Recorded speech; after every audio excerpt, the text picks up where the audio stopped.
அடுத்த சாட்சியின் சமயம். Time for testimonies. முதலாவது அவர் இருவருடையும் வீட்டாருக்குள்ள சமயம். முதல் சாட்சி sister Kalai Selvi. Testimonies of the family members. The first testimony, Sister Kalai Selvi. Pastor Victor மோகனுடைய எல்டர் சிஸ்டர், பிரதர்ஸ் டாட்டர்.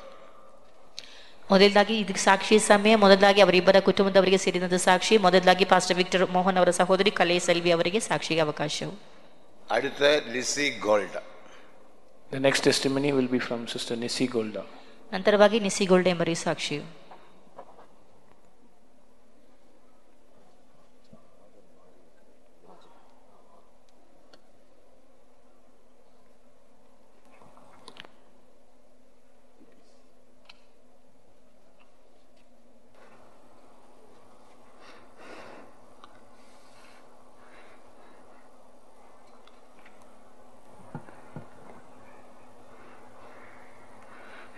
ஸ்தோத்திரம். கர்த்தருடைய பரிசுத்த நாமத்துக்கு ஸ்தோத்திரம். பரிசுத்தவான்களின் மரணம் கர்த்தருடைய பார்வைக்கு அருமையாக இருக்கிறபடியால் கர்த்தரை நான் நன்றியோடு ஸ்தோத்திரிக்கிறேன்.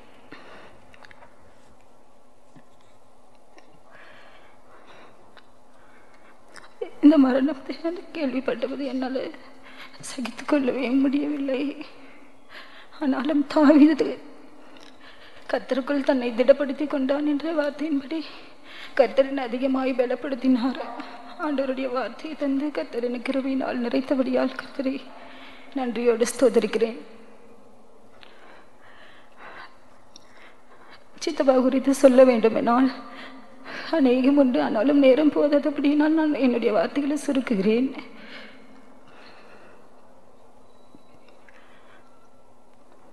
என்னுடைய சிறு வயதிலே என்னுடைய பெற்றோர்கள் சித்தப்பா பற்றி அதிகமாய் விசேஷித்த காரியங்களை என்னிடத்தில் சொல்லியிருக்கிறாங்க. ஆனால் என்னுடைய சித்தப்பாவை நான் பார்க்க முடியவில்லை. எப்படியாவது இவரை பார்க்க வேண்டும், இவ்வளோ குணாதிசயங்கள் இவரிடத்துல சொல்கிறாங்களேன்னு சொல்லிட்டு எனக்குள்ள அதிகமான ஒரு ஆசை இருந்தது. என்னுடைய 10ஆம் வயதில் தான் நான் சித்தப்பாவை பார்த்தேன். அதன் பிறகு ஆண்டவருடைய அன்பை அதிகமாக ருசிக்க கர்த்தர் எனக்கு கிருபை தந்தார். அவரை முதலாவது நான் பார்க்கும்போது ஒரு தேவ சாயலை போல நான் கண்டேன். எனக்குள்ள அப்போ ஒரு எண்ணம் உண்டானது, சித்தப்பா போலயே நாமும் மாற வேண்டும் என்றதான ஒரு எண்ணம் எனக்குள்ள அதிகமாய் தோன்றினது. அதன் முதற்கொண்டு நான் ஆண்டவருடைய ஏசப்பா ரகசியமாக என் வீட்டில் அப்பா மட்டும் ரசிக்கப்பட்டதுனால நான் வெளியே காட்டிக்கொள்ளாமல் நான் அதிகமாக ஏசப்பாவிட்ட நான் அதிகமாக ஜெபிப்பதுண்டு. அப்பொழுது கர்த்தர் அவருடைய வார்த்தையின் மூலமாய் கர்த்தர் என்னோடு அதிகமாக இடைப்பட்டார். அப்பொழுது சியோனின் குறித்ததான ஒரு தரிசனங்கள் சொப்பனங்கள் மூலமாய் கர்த்தர் என்னோடு பேசி என்னுடைய அழைப்பையும் தெரிந்து கொள்வதிலையும் கர்த்தர் எனக்கு உறுதிப்படுத்தினார். அதற்காக என் தேவனை நன்றியோடு ஸ்தோத்திரிக்கிறேன். என்னுடைய ஊழியத்துக்கு வருவதற்கு முதலாவது காரணம் சித்தப்பா தான். அவரை பார்க்கும்போது எனக்கு ஏசப்பா பார்த்த போல தான் எனக்கு தோன்றினது அந்த நாளில். அதன் பிறகு என்னுடைய 20வது வயதிலே இந்த கனமான ஊழியத்துக்கு நான் ஒப்பு கொடுத்தேன். அப்போது சித்தப்பா சொன்னாங்க, நீ சின்ன வயசாக இருக்க, இன்னும் ஒரு 2 இயர்ஸ் போகட்டும், அதன் பிறகு நீ இந்த ஊழியத்துக்கு வா அப்படி சொல்லிட்டு சொன்னாங்க. ஆனால் நான் ஏசப்பாட்ட பொறுத்தனை பண்ணிட்டேன், இந்த இயரில் நான் எப்படியாவது வந்துடுவேன் அப்படின்னு சொல்லிட்டு. கர்த்தரும் ஆண்டவருடைய வார்த்தையின் மூலமாக என்னோடு அதிகமாய் எச்சரித்து என்னை நடத்தினார். அதற்காக கர்த்தரை ஸ்தோத்திரிக்கிறேன். அதன் பிறகு எனக்கு நான் ஊழியத்துக்கு எடுக்கப்பட்டேன். நான் அதன் பிறகு சித்தப்பாவை சந்தித்த பொழுது அவர் என்னிடம் முதலாவது கூறின வார்த்தை, நான் சித்தப்பா இருக்கிறேன்னு சொல்லிட்டு ஊழியத்தில் நீ என்னிடத்துல எந்த விதத்துலையும் என்னை சார்ந்து கொள்ளக்கூடாது, என்னுடைய ஞாபகமே உனக்கு வரக்கூடாது, முற்றிலுமாக உனக்கு ஏசுதான், வேற யாரும் உனக்கு இல்லை, எதை கேட்டாலும் நீ ஏசப்பட்டு தான் கேட்கணும், என்கிட்ட ஒரு சின்ன காரியத்தை கூட என்கிட்ட கேட்கக்கூடாதுன்னு சொன்னார். அது முதற்கொண்டு நான் அதற்கு முன்பாக நான் ஒன்று மட்டும் உங்ககிட்ட கேட்குறேன், அதை மட்டும் எனக்கு கொடுங்க அப்படின்னு சொன்னேன். அப்போது என்ன வேணும் அப்படின்னு கேட்டார். எனக்கு ஒரு சின்ன வேதாகமும் எனக்கு வேண்டும் அப்படின்னு சொன்னேன். அப்போ சித்தப்பா சொன்னாங்க, நீ போய் இன்னைக்கு போய் ஜெபம் பண்ணு, கர்த்தர் உனக்கு சின்ன வேதாகமத்தை தருவார் என்று என்னிடத்தில் கூறிவிட்டார். அதன் பிறகு என்னுடைய பயிற்சி முகாமில் எல்லா திங்ஸும் மாற்றுவார்கள். அப்போது ஏசப்பா எனக்கு சின்ன வேதாகமம் எனக்கு வேணும், சித்தப்பா சொல்லியிருக்காங்க உங்ககிட்ட ஜெபிச்சா ஆண்டவர் தருவாருன்னு சொல்லிட்டு அவர்கிட்டையும் எதையும் கேட்கக்கூடாது என்று சொல்லியிருக்கிறாங்க. அதனால நீங்கள் எனக்கு அந்த வேதாகமத்தை எனக்கு தர வேண்டும் இயேசுவேன்னு சொல்லிட்டு நான் ஜெபித்து விட்டு நான் என்னுடைய பிரதிஷ்டைக்காக எல்லா பொருட்களையும் நான் வைத்தேன். அப்பொழுது அமைச்சு எல்லாரிடம் வேதாகமும் கொடுக்கும்போது நான் எப்படி நினைத்தினோ அதே மாதிரி அந்த சின்ன வேதாகமும் என்னுடைய கையில் நான் வாங்கினேன். அதை நான் பார்க்கும்போது எனக்கு கண்ட்ரோல் பண்ணவே முடியல. இப்படி தான் கர்த்தருடைய கரங்களில் நம்ம ஒப்பு கொடுத்து எல்லா காரியங்களையும் பெற்றுக்கொள்ள வேண்டும் என்று நான் நினைத்து அந்த வேதாகமத்தை நான் அவரை சந்திக்கும் பொழுது நான் அவரிடத்தில் காட்டினேன். அவர் ரொம்ப மிகவும் சந்தோஷப்பட்டார். இப்படி தான் நீ செய்ய வேண்டும், ஒவ்வொரு காரியத்தையும் ஏசப்பட்டு தான் வாங்கி நீ பெற வேண்டும், எந்த மனுஷர்கிட்டையோ எந்த வீட்டார்கிட்ட ஒரு திங்ஸ் கூட நீ வாங்கக்கூடாது, என்கிட்ட நீ ஒரு காரியத்தை நான் வாங்கக்கூடாது, நானும் உனக்கு கொடுக்க மாட்டேன் அப்படின்ட்டு சொல்லுவேன். அப்போ எனக்கு சொல்லி கொடுத்தார் ட்ரைனிங் பீரியடில். அது முதற்கொண்டு அவர் எனக்கு இது வரைக்கும் என்னுடைய உடுத்தின் பகுதியில் ஒரு சின்ன பின்னு கூட எனக்கு கொடுத்ததில்லை. எனக்கு பணத்தை கன்வென்ஷன் டயத்தில் என்னதில் காணிக்கை கொடுப்பாரு. அந்த காணிக்கை கொடுத்து விட்டுட்டு அவர் சொல்லுவார், முதலாவது நீ இதை எடுத்துக்கொண்டு நீ என்ன செய்வ அப்படின்னு கேட்பார். எனக்கு தெரியல அப்படின்னு சொல்லிட்டு சொன்னேன். இதை நீ கொண்டு போயிட்டு அங்குள்ள இன்சார்ஜ் பிரதர் சிஸ்டர்ஸ்கிட்ட கொடுக்கணும், அங்குள்ள சென்ட்ரல் பாஸ்டர் அம்மைச்சிட்டு கொடுக்கணும், நீ பணத்தை கையில் வைக்கக்கூடாது அப்படின்னு சொல்லிட்டு எனக்கு சொன்னார். அதன்படியே இந்நாள் வரைக்கும் கர்த்தர் பணம் என்னுடைய கையில் வைக்காதபடிக்கு கர்த்தர் என்னை மட்டுமாய் பாதுகாக்கிறார். அவருடைய ஜெப ஜீவியத்தை குறித்து சொல்ல வேண்டுமானால் எனக்கு எப்பாவது ஒரு வருஷத்தில் ஒரு 3 டைம் அப்படி எடுப்பார். அப்போ எடுத்து என்னிடத்துல பேசும்பொழுது அவருடைய வார்த்தையில் பார்க்கும்போது எந்த ஒரு அனாவசியமாக எந்த ஒரு காரியத்தையும் பார்க்க முடியாது. ஏசப்பா பற்றி மட்டும்தான் அவர் என்னிடத்தில் பகிர்ந்து கொள்வார். ஆண்டவர் என்ன பேசினாரு, நீ எவ்வளோ நேரம் ஜெபிக்கிறே, வேதாகமம் வாசிக்கிறியா, பரிசுத்தவான்களுக்கு கீழ்ப்படுகிறியா, நடந்து பாருங்களுக்கு இளைப்பாறுதலாக இருக்கிறியா, அப்படி தான் என்னிடத்துல விசாரிப்பார். அப்போது நான் உனக்கு ஒரு சின்ன ஸ்டடி தரேன், இதை நீ எழுதி ஒவ்வொரு நாளும் இதை பயிற்சிக்க வேண்டும் என்று என்னிடத்துல சொல்லுவாங்க. அதன்படியே நான் அவர் எப்போ ஃபோன் எடுத்தாலும் என்னுடைய கையில் ஒரு டைரியும் ஒரு பெண்ணை வச்சுப்பேன். அப்போது அந்த ஸ்டடி எல்லாமே நான் எழுதி கொள்ளுவேன். அப்போ கர்த்தர் என்னை எப்படிலாம் நடத்துகிறாரோ அந்த பாதை குறித்து அப்படியே அந்த வார்த்தைகளில் இருக்கும். அதை நான் பார்க்கும் பொழுது என்னால் சகிக்கவே முடியாது. இப்படி ஒரு தேவ மனுஷன் நம்முடைய குடும்பத்திலிருந்து ஆண்டவர் தெரிந்து கொண்டாரே என்று எனக்கு அது ஆனந்த கண்ணீர் வரும். அதன் பிறகு என்னுடைய பிரதிஷ்டையின் காரியத்தில் பார்க்கும்போது அவர் எனக்கு அடிக்கடி சொல்லுகிறதான ஒரு காரியம், வீட்டாரோடு எந்த விதத்துலேயும் தொடர்பு உனக்கு இருக்கக்கூடாது, அவர்களோடு நீ பேசக்கூடாது, ஃபோன் பண்ணக்கூடாது, இல்லைன்னா அவங்களுடைய காரியத்தை உங்களிடத்துல சொல்லுவாங்க, நீ பாரப்படுவ, ஊழியத்தை ஆண்டவர் மனதின்படி நீ செய்து நிறைவேற்ற முடிக்க முடியாது, அதனால் நீ வீட்டாரோட கான்டாக்ட் இருக்கக்கூடாது என்று எனக்கு எப்போல்லாம் ஃபோன் எடுக்கிறாரோ அப்போல்லாம் என் இடத்துல சொல்லுவாங்க. அதன்படி நானும் அதிகமாக அவங்களோட பேச மாட்டேன். நான் அது மாதிரி நிறைய காரியங்கள் பிரதிஷ்டையில் ஜெப காரியங்கள்லாம் எனக்கு சொல்லி தந்தார். நம்ம எதற்காக வந்திருக்கிறோம், நம்ம ஜனங்களுக்காக ஜீவனை கொடுக்க தான் வந்திருக்கிறோம். நம்ம ஜீவனை நம்ம எந்த விதத்தில் அதை சேமித்து வைக்கக்கூடாது. நல்ல ஜெபத்தில் போராடி ஜெபிக்க வேண்டும், ஆத்மாக்களுக்காக ஜெபிக்க வேண்டும். எத்தனையோ பேர் கஷ்டப்படுறாங்க, அவங்களுக்காக நீ ராக்காலங்களில் அவங்களுடைய பெயர்லாம் எழுதி வைத்து உன்னுடைய கட்டிலில் வைத்து நீர் எப்போதும் உன்னுடைய கட்டிலில் அந்த நேம்ஸ்லாம் இருக்கணும். Chief bosses names, centre bosses names, believers, எல்லா ஒர்க்கர்ஸ் எல்லாருடைய நேம்ஸு நீ ஒவ்வொரு நாளும் நீ வாசித்து ஸ்தோத்திரம் பண்ண வேண்டும். தனிப்பட்ட விதத்தில் நீ இதை செய்ய வேண்டும். கர்த்தர் உன்னோடு கூட இருப்பார் என்று என்னோட பேசுவார்.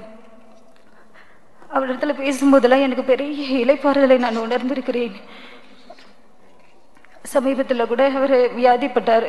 இந்த பெங்களூர் சென்டரில் வந்து அவர் என் இடத்துல எந்த ஒரு காரியத்தை சொல்லலை. நான் பரமக்குடி கன்வென்ஷனுக்காக போயிட்டு இருக்கும்போது அங்குள்ள மதுரை சிஸ்டர்ஸ் என் இடத்துல சொன்னாங்க, பாஸ்ட்டுக்கு முடியல உனக்கு தெரியுமா அப்படின்னு சொல்லிட்டு. எனக்கு ஒன்றும் தெரியாதுன்னு சொன்னேன். உடனே நான் வந்து அமைச்சிட்ட பெர்மிஷன் கேட்டு சித்தப்பாவுக்கு ஒரு ஃபோன் எடுத்துக்கிற முடியல அப்படின்னு சொல்லிட்டு நான் கேட்ட பொழுது அவங்க உடனே எனக்கு எடுத்து கொடுத்தாங்க. அப்போ நான் வந்து அவரோட தொடர்பு கொண்டேன். அப்போ அவர் என் இடத்துல பகிர்ந்த ஒரு காரியம், கர்த்தர் என்னை மரணத்தை ஜெயிக்கும்படியாய் கர்த்தர் எனக்கு உதவி செய்தார் என்று இடத்துல சொன்னார். நான் உடனே சந்தோஷப்பட்டேன். அதிலேயே மறித்து போயிருந்தால் அதில் ஒரு நல்ல ஒரு சாட்சி இருந்திருக்காது. ஆனாலும் கர்த்தர் அந்த மரணத்தை ஜெயிக்கும்படியாய் கர்த்தர் உதவி செய்தார். அதற்காக கர்த்தரை நன்றியோடு ஸ்தோத்தரிக்கிறேன்.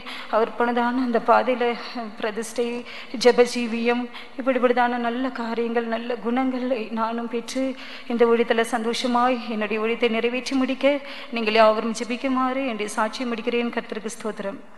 அடுத்த சிஸ்டர் லிசி கோல்டா. சாட்சி சொல்றவங்க தயவு செய்து சுருக்கமாக சொல்லுங்க. அதுக்கு அடுத்த சண்முகம். கர்த்தருடைய பரிசுத்த ஸ்தோத்திரம். கர்த்தர் கூட இந்த நேரம் நிறுத்தினதுக்காக ஸ்தோத்திரிக்கிறேன். எனக்கு இவர் ஒரு பெரிய அப்பாவாக இருந்தார். ஆனால் ஆவிக்குரிய பகுதியில் எனக்கு ஒரு நல்ல தகப்பனாய் காணப்பட்டார். என்னுடைய ஊழியத்தின் நாட்களில் அவர் போனதான காரியங்களை குறித்து நான் கேள்விப்பட்டதுண்டு. அதிகமாக நான் அவரோடு பேசினது கிடையாது. ஆனாலும் அவர் போன பாதைகளை குறித்து நான் அதிகமாக கேள்விப்பட்டதுண்டு. அதை போனதான பாதையில் நாமும் போக வேண்டும் என்று தான வாஞ்சியை கொண்டு அந்த சியோனுக்கென்று நானும் அழைப்பு பெற்று ஊழியத்துக்கு கனமான ஊழியத்துக்கு வர உதவி செய்தார். அவரோடு நான் இருந்ததான நாட்கள் மதுரையில் நான் ட்ரைனிங் முடித்து மதுரைக்கு போகவும் அவர் அங்கே வந்து 2 காலமாக மதுரையில் ஊழியம் செய்யும்போது அவரோடு கூட இருந்ததான நாட்கள் மிகவும் கொஞ்சம் அவர் அதிகமாக ஜெப காரியங்களில் உண்மை உள்ளவராகவும் அவர் எங்களுக்கு ஜெபிக்கிறதான 6 மணி ஜெபங்களை ஜெபிக்கிற வார்த்தைகள் எங்களுக்கு மிகவும் ஆறுதலாய் காணப்படும். அவர் ப்ரைஸிங்கில் உண்மை உள்ளவராக இருந்தார். முடியாத நேரத்திலும் கூட ப்ரைஸிங்கில் கனம் பண்ணக்கூடிய தகப்பனாய் காணப்பட்டார். அவர் ஜெபத்திலையும் ஜோரத்தில் இருந்தாலும் கூட வந்து 6 மணி ஜெபமானாலும் சரி, சாயந்தரம் 6 மணி ஜெபமானாலும் சரி, நைட் ப்ரைஸிங் ஆனாலும் கண்டிப்பாய் வந்து கலந்து கொள்வார். அந்த காரியத்தில் எங்களுக்கு தகப்பன் முன்மாதிரியாய் அங்கே காணப்பட்டார். இந்த லாக்டவுன் நாட்களில் நாங்கள் சோர்ந்து போனதான வேலையில் ஃபாஸ்டிங் ப்ரேயர் வைத்து அங்கே பிலீவர்ஸ்க்கு கொரோனாவில் கஷ்டப்படுற நேரத்தில் சொல்லி எங்களை ஆறுதல் படுத்தி எங்களுக்கு உற்சாகப்படுத்தி அவரோடும் நாங்களும் சேர்ந்து ஜெபிக்கக்கூடியதான காரியங்களை கற்றுக்கொள்ள கர்த்தர் உதவி செய்தார். அவர் போனதான பாதையில் நானும் சென்று அவரோடு கூட சியோனில் காணப்பட நீங்கள் அவரை ஜெபிக்குமாக்கி கூட சாட்சி முடிக்கிறேன். சண்முகம். அடுத்த சிஸ்டர் செல்வி.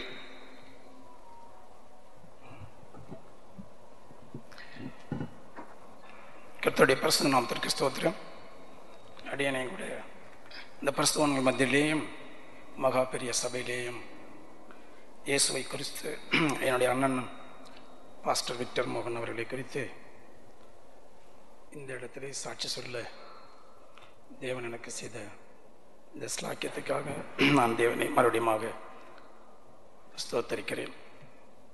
நாங்கள் இயேசு கிறிஸ்துவை அறியாத ஒரு இந்து குடும்பத்தில் பிறந்து வளர்க்கப்பட்டோம். என்னுடைய தகப்பனார் அந்த ஊரிலே ஒரு பெரிய மனுஷனாக இருந்தபடியால் அங்கே இருக்கிற ஹிந்து டெம்பிள், அதில் இருக்கிற எல்லா சிலைகள் படம் எல்லாம் என்னுடைய அப்பா அங்கே வாங்கி கொடுத்தது தான். அப்போது அவ்வளோ வைராக்கியமாக இந்தியிலே நாங்கள் காணப்பட்டோம். என்னுடைய அண்ணன் கூட அப்படி வைராக்கியமாக இருப்பார். கர்த்தருக்கு ஸ்தோத்திரம்.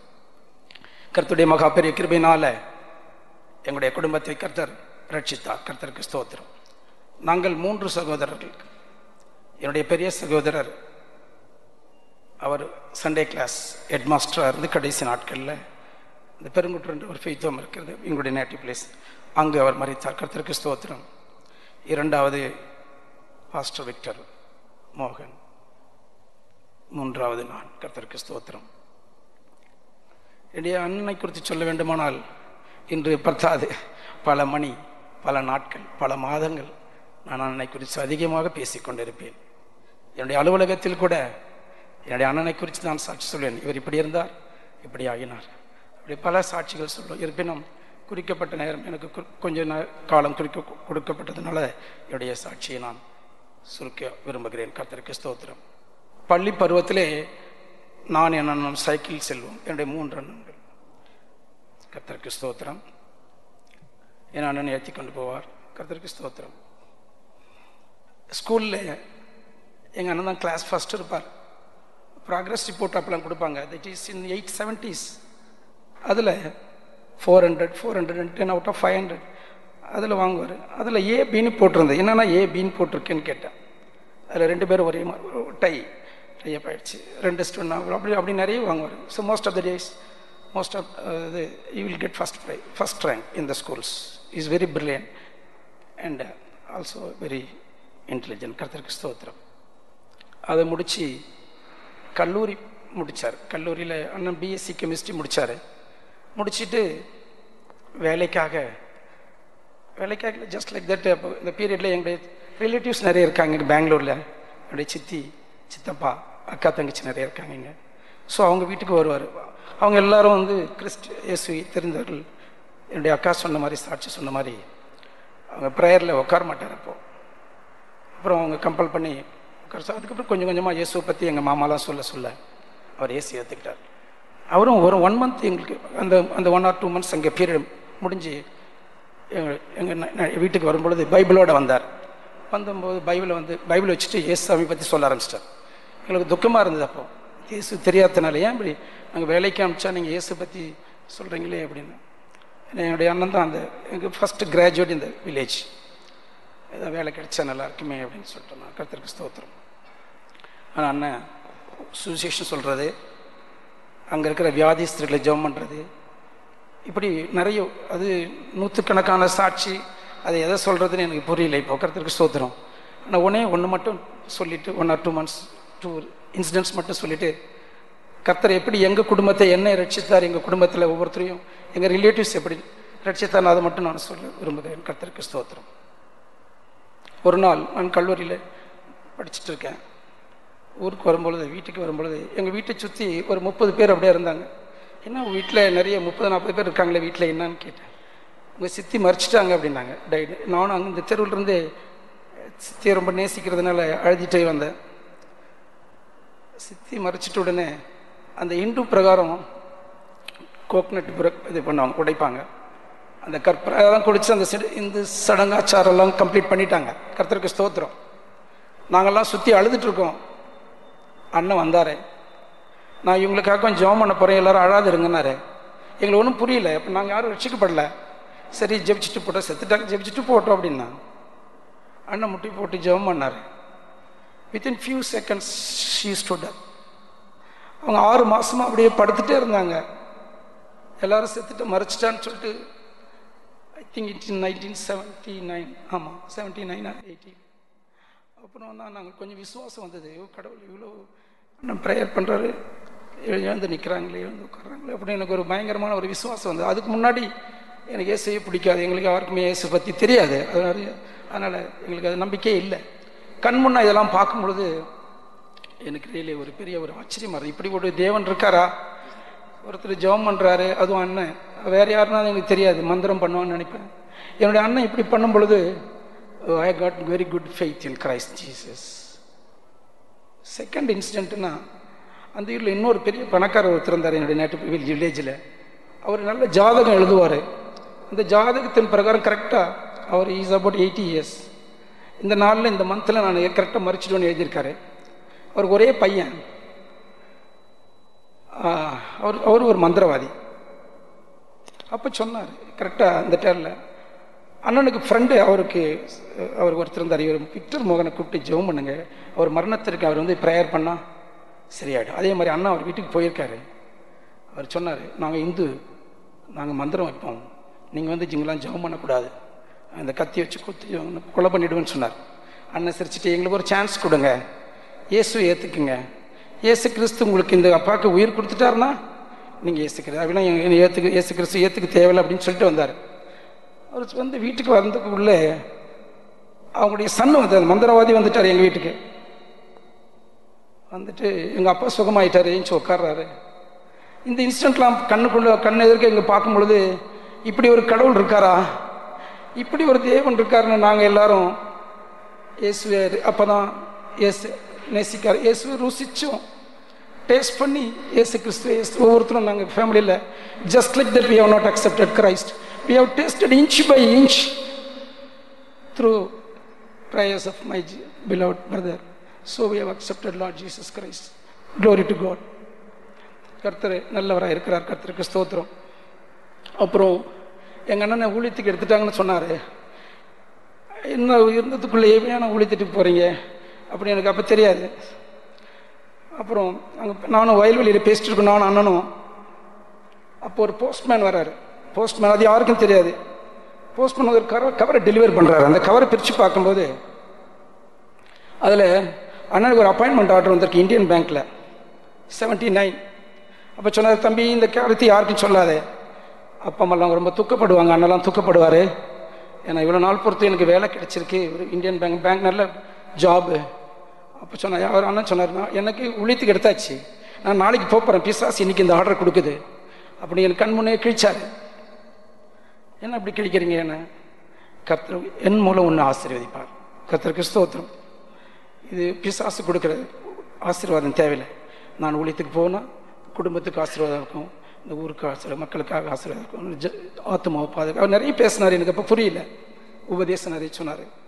கர்த்தருக்கு ஸ்தோத்திரம். இப்படியா ஸ்டெப் பை ஸ்டெப்பாக நாங்கள் குடும்பத்துக்கு, எங்கள் குடும்பம் எல்லாரும் கிறிஸ்துக்குள் வர எங்கள் அண்ணன் ஒரு எக்ஸாம்பிளாக இருந்தார். கர்த்தருக்கு ஸ்தோத்திரம். எந்த சாட்சி சொல்கிறது எதுன்னு தெரியல, நிறைய சாட்சி இருக்குது. எங்களுக்கு என்னெல்லாம் பிரச்சனையோ கஷ்டமோ இதெல்லாம் வரும்பொழுது நான் அண்ணனை தான் ஜீசஸ் தான் நினச்சிட்டு இருப்பேன். ஏன்னா இவர் கடவுள் கூட இருக்கிறதுனால இவர் தான் எனக்கு straight away whatever he speaks God will hear. So I have very close connection with him, though he is away from my house every day. every now and then I used to remember my brother only instead of Christ. அதனால் இன்னும் கர்த்தர் எடுத்துட்டாருன்னு தெரியல. ஏன் நீ உன் பிரதரை நினச்சிட்டு இருக்க, நீ ஏசாமி என்ன நினைக்கலையேன்னு எடுத்துட்டாருன்னு சமயத்தில் ஃபீல் பண்ணுவேன். கண்டவரே அண்ணனை அதிகமாக நேசிச்சுட்டு இருந்தேன், அதனால் எடுத்துட்டியோ சாரி. சோத்திரம். எங்கள் அண்ணன் எனக்கு ஆவிக்குரிய விதத்தில் ரொம்ப யூஸ்ஃபுல்லாக இருந்தார். பரிசுத்தவான்களை பற்றி சொல்லுவார், ஜெய ஜீவத்தை பற்றி சொல்லுவார். நான் ஏதாவது பிரச்சனைன்னு சொல்லும் பொழுது, ப்ராப்ளம் சொல்லும் பொழுது அவர் தேவ வசனத்தை பேச ஆரம்பிச்சிடுவார். ஸ்தோத்திரம் சொல்லிட்டே இருன்னு சொல்லுவார். கர்த்தர் எல்லாத்தையும் ரிலீஸ் பண்ணி 1 hour ஒரு 100,000 ஸ்தோத்திரம் சொல்லு அப்படின்வார். நீ தனியாக இருந்து ஜெபம் பண்ணுன்னுவார். அது ஒவ்வொரு ஸ்டெப் பை ஸ்டெப்பாக எங்கள் அண்ணன் எங்கள் லைஃப்பில், எங்களுடைய ஃபேமிலி லைஃப்பில், எங்கள் குடும்பத்தையே அவர் ஆறுதலாக இருந்தார். இந்த சென்ஸ் எதெல்லாம் நாங்கள் அவரை டிஸ்டர்ப் பண்ண மாட்டோம், அவரும் பேச மாட்டார். ஏதாவது எக்ஸ்ட்ரீமாக எங்களால், அவருக்கு தெரியும் ஊழியத்தில் இருக்கார், அதுலேயும் நிறைய ஊழியத்தில் நிறைய காரியங்கள் இருக்கும், அதனால் we will not disturb him at all, very rarely will disturb. அந்த ஏதாவது டிஸ்டர்ப் பண்ணும்பொழுது ஒரு பெரிய ஆறுதலாக இருக்கும், அது உடனே சால்வ் ஆகிடும். அதனால் என்ன ரொம்ப தெய்வ சுகத்தை பற்றி சொல்லுவார். அவருக்கு என்ன சின்ன கஷ்டங்கள் இது வரைக்கும் எங்கிட்ட சொன்னதில்லை. அவருக்கு யார் மூலம்லாம் தெரியும், அண்ணனுக்கு இப்படி ஆயிடுச்சு, through somebody else will tell. அது மாதிரி இது ஊழியத்தில் இது வரைக்கும் இந்த 40 வருஷத்தில் கர்த்தருக்கு ஸ்தோத்திரம் ஊழியத்தை பற்றி ரொம்ப மேன்மையாக சொல்லுவார். அவருடைய இந்த ஜீவியத்தை பற்றி ரொம்ப மேன்மையாக சொல்லுவார், உபதேசத்தை பற்றி மேன்மையாக சொல்லுவார், பரிசுத்தவான்களை பற்றி மேன்மையாக சொல்லுவார். இது மாதிரி ஒரு ஊழியம் உலகத்திலே இல்லை அப்படின்னு சொல்லுவார். கர்த்தருக்கு ஸ்தோத்திரம். எங்கள் அண்ணன் மூலம் எல்லாத்தையும் நாங்கள் இயேசு கிறிஸ்துவை பற்றி தெரிஞ்சிட்டோம். அதுக்கு எங்கள் அண்ணன் ஒரு இன்ஸ்ட்ருமெண்ட்டாக இருந்தார். கர்த்தருக்கு ஸ்தோத்திரம். என்னுடைய வேலையை குறித்தோ என்னுடைய பிள்ளைங்களே காரியங்களை குறித்தோ நாங்கள் எதுக்கும் கவலைப்பட்டதில்லை. ஏதாவது ஏசாமிட்ட சொல்லுவோம், அண்ணன் எனக்கு சொல்லி கொடுத்துருக்காரு, நீ எதையும் யாரும் கேட்கக்கூடாது, உனக்கு ஏதாவது தேவைப்பட்டுச்சு நான் முட்டி போட்டு ஜெபம் பண்ணுவார். Yes, God has proved everything in my life. Thank you very much. பரிசுத்தவான்களுடைய கிருபை அவர் மூலம் இருந்தது. பரிசுத்தவான்கள் கனிவாக இருந்தாங்க. அதனால் இந்த ஊரில் இருக்கிற ஜனங்கள்லாம் ரட்சிக்கப்பட்டாங்க. கர்த்தருக்கு ஸ்தோத்திரம். அண்ணன் சென்ற வழியில் அண்ணன் ஜீவியத்தை, அந்த பொறுமை, ஜெப ஜீவியம், அந்த கான்சிக்ரேட்டட் லைஃப், டெடிகேட்டட் லைஃப், ஒரு செகண்ட் பேசிட்டு உடனே போயிடுவார். அதோடதான் எங்கள் காரியம் 40 வருஷத்தில் ஒரு நாள் கூட எங்கள் வீட்டுக்கோ எங்களுடைய காரியங்களுக்கோ அவர் வந்ததில்லை. இருந்தாலும் எங்களால் கர்த்தர் செய்வார். உங்கள்கிட்ட இருக்க ஊழியக்காரர்கிட்ட, அங்கே இருக்கிற ஊழியக்காரர்கிட்ட நீங்கள் ஜெபம் சொல்லுங்கள், பாஸ்டர் என்னோட எதிர்பார்க்க ரைட்டண்ணா சோத்திரம். நாங்கள் சொல்லுவாங்க, இங்கே இருக்கிற ஊழியக்காரங்கள்லாம் அவங்க தாங்குவாங்க எங்களை, அவங்க எங்களுக்காக ஜெபிப்பாங்க. கர்த்தர் இப்படியா எங்களுடைய குடும்பத்தையும் எங்களுடைய ரிலேட்டிவ்ஸ், என்னுடைய சிஸ்டர்ஸ் எல்லாரையும் கர்த்தர் ரட்சித்தார். கர்த்தருக்கு ஸ்தோத்திரம். என்னுடைய அண்ணனுடைய மரணம் கேட்கும் பொழுது என்னால் தாங்க முடியல. இப்படி ஒரு மரணம் ஏன் சம்பவிச்சு ஆண்டவரே, அண்ணன் உங்கள்கிட்ட 40 years இருந்தார், எனக்கு கஷ்டப்பட்டேன். அப்புறம் திங்க் பண்ணேன், பாஸ்டர் சொன்ன மாதிரி நம்மளாம் அது திங்க் பண்ண தேவையில்லை. கர்த்தர் நம்மளுடைய இருக்கிற கர்த்தர் அவருக்கு எடுத்துட்டார், அவ்வளோதான். ஸ்தோத்திரம். அண்ணன் சென்ற அந்த அண்ணன் போல நான் ஜீவிக்க, எங்கள் பிள்ளைகள் ஜீவிக்க, குடும்பம் உற்றார் உறவினர் எல்லாரும் அது போல ஜீவித்து இயேசு கிறிஸ்துவை போல நாங்களும் அவருடைய பரலோக ராஜ்யத்தில் காணப்பட ஜீவிக்கும்படி எங்கள் குடும்பத்திற்காகவும் எங்களுடைய ரிலேட்டிவ்ஸ் பிள்ளைகள் ஒருவரும் ரட்சிக்கப்படாதவங்க நிறைய இன்னும் இருக்காங்க. அவங்களுக்காக நீங்கள் எல்லாரும் ஜீவிக்கணும் கேட்டு இந்த அருமையான இந்த தருணத்தை கொடுத்த இந்த பாஸ்டர்ஸ் இந்த சபைக்காக சாட்சி முடிக்கிறதுக்கு ஸ்தோத்திரம். சிஸ்டர் செல்வி, அதுக்கடுத்த சிஸ்டர் சரளா.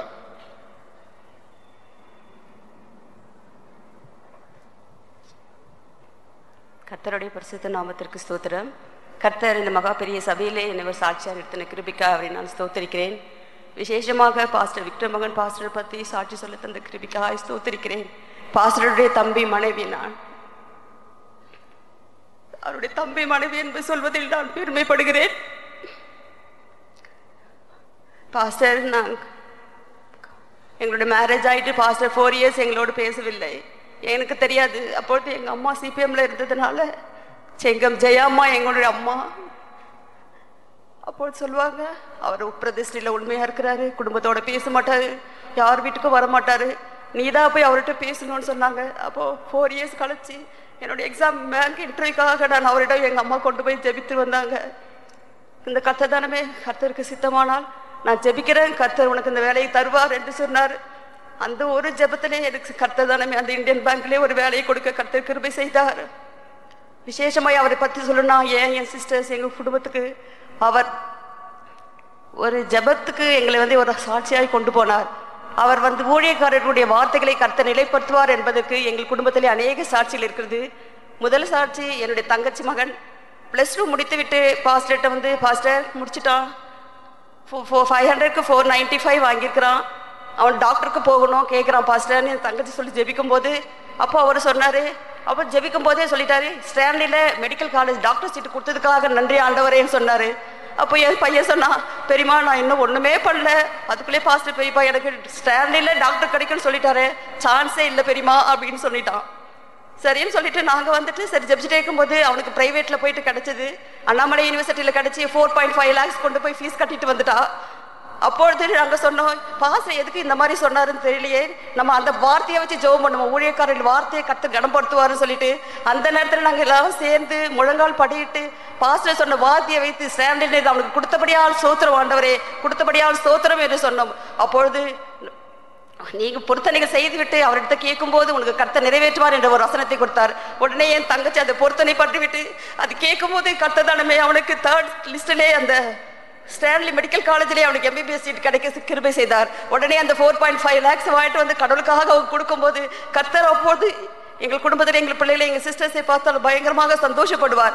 ஒவ்வொரு காரியத்துக்காகவும் நீங்கள் முட்டி போட்டு ஜெபிக்கிறீங்க, உங்கள் தாய் உங்களை எவ்வளோ அருமையாக வளர்த்து வைத்திருக்கார் என்பதற்கு மறுபடியும் சொல்கிறேன். பாஸ்டர் எங்களோடு குடும்பத்தோடு பேசுறது என்னுடைய மகள் மூலியமாக தான். எங்கள் மகள் 10th படிக்கும்போது தான் அவளை பாஸ்டர் பெரியப்பா என்று கூப்பிட்டு பாஸ்டரிடம் பேசினாள். பாஸ்டருக்கு அவருக்கு பெரியப்பா என்று கூப்பிட்டதோட பிரதர் என்று கூப்பிட்டால் அவர் ரொம்ப சந்தோஷப்படுவார்.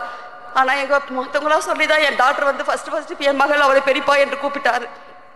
அப்பொழுது அவள் மூலியமா தான் எங்கள் குடும்பத்திலே பாஸ்டர் எங்களோடு பேச ஆரம்பித்தார்.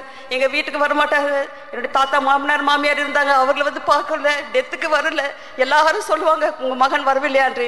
ஆனால் அவர் ஒருத்தருக்கு பதில் 10 பேரை அனுப்புவார். எல்லா பாஸ்டர்ஸ் பிரதர்ஸ் சிஸ்டர்ஸ் எல்லாரும் எங்கள் தாத்தாக்கு மாமனாருக்காக ஜெபிப்பாங்க. அப்போ சொல்லுவாங்க உங்களுக்கு ஒரு மகன் இல்லைனாலும் நாங்களாம் இருக்கிறோம்னு சொல்லிட்டு எப்படி தான் பாஸ்டர் மற்ற விஷயத்தை கேட்டு தெரிந்து கொள்வார்.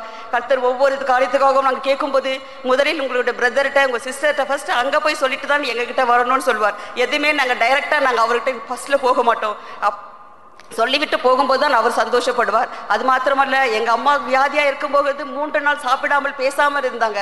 அப்போ வியாதிக்கு சுகம் கொடுக்க தேவன் பாஸ்டர் எனக்கு தெரியும். பாஸ்டர் ஜெபத்தை கேட்டு எங்கள் குடும்பத்தில் நிறைய வியாதிகள் நிறைய சுத்தமா இருக்குது.